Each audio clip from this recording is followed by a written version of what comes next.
নমস্কার, আপনারা কেমন আছেন? সবাই ভালো আছেন? তো আমিও ভালো আছি। তো আজকে একটা রেসিপি শুরু করছি, তো আপনারা প্লিজ দেখবেন। খুবই একটা টেস্টি খাবার, যারা খায় খুবই ভালো লাগে। এখানে আমি পেঁয়াজ কুচি নিয়েছি, পেঁয়াজ আমি মাঝারি সাইজের দুটো পেঁয়াজ কুচি নিয়েছি, রসুন কুচি নিয়েছি, ছেঁচে নিয়েছি, আর এখানে শিদল দুটো নিয়েছি, মিষ্টি কুমড়ো নিয়েছি। মিষ্টি কুমড়ো এইভাবে টুকরো টুকরো করে কেটে নিয়েছি। আর এখানে আমি সরষের তেল নিয়েছি, যতটুকু লাগবে ইউজ করব। হলুদ গুঁড়ো নিয়েছি, নুন নিয়েছি, লঙ্কার গুঁড়ো নিয়েছি। এটার মধ্যে আর কিছু মশলা লাগবে না, এতটুকু মশলাই এই রেসিপিটা হয়ে যাবে। তো চলো যাই, শুরু করি।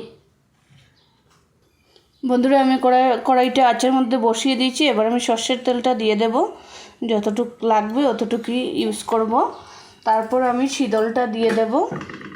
খুবই একটা টেস্টি সুস্বাদু খাবার, জিভেতে জল এসে যায়। ঠিক আছে, তো আমি প্রথমে শিদলটা ভেজে নেব। শিদলটা একদম সফট হয়ে যাবে, গলে যাবে। পেঁয়াজ কুচিটা রসুন কুচিটা একসঙ্গে দিয়ে দেব। পেঁয়াজ রসুন কুচি দিয়ে আমি এটাকে ভাজবো ভালোভাবে। শিদলটা কিন্তু একদম গলে যাবে। আমি এটাকে ভাজি। পেঁয়াজগুলি একটু নাড়াচাড়া করে দিয়েছি। বন্ধুরা প্লিজ আমার চ্যানেলটাকে দেখবেন, সাবস্ক্রাইব করবেন।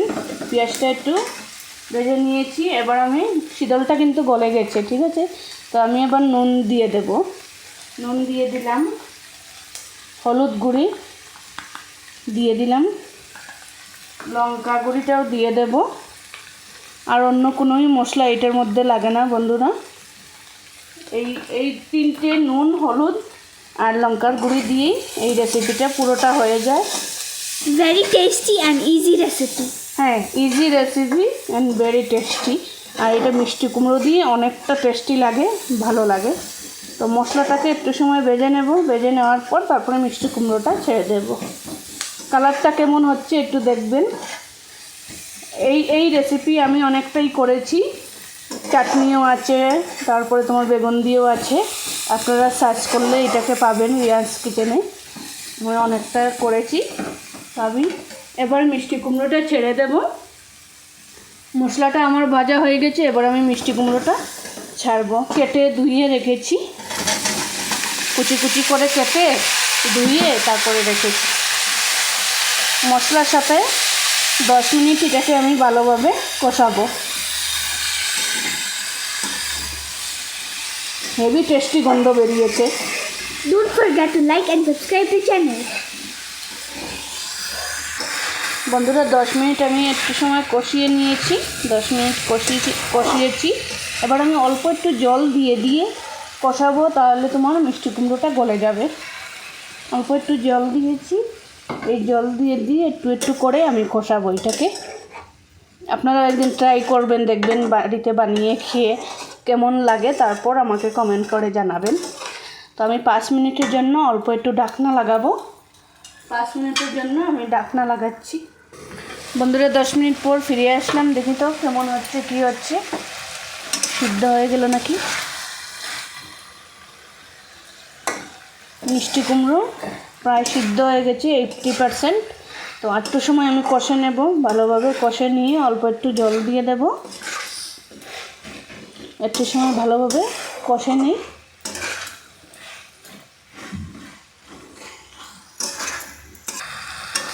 বন্ধুরা দেখতে পাচ্ছেন আমার মশলা সবজি ভালোভাবে কষানো হয়ে গেছে।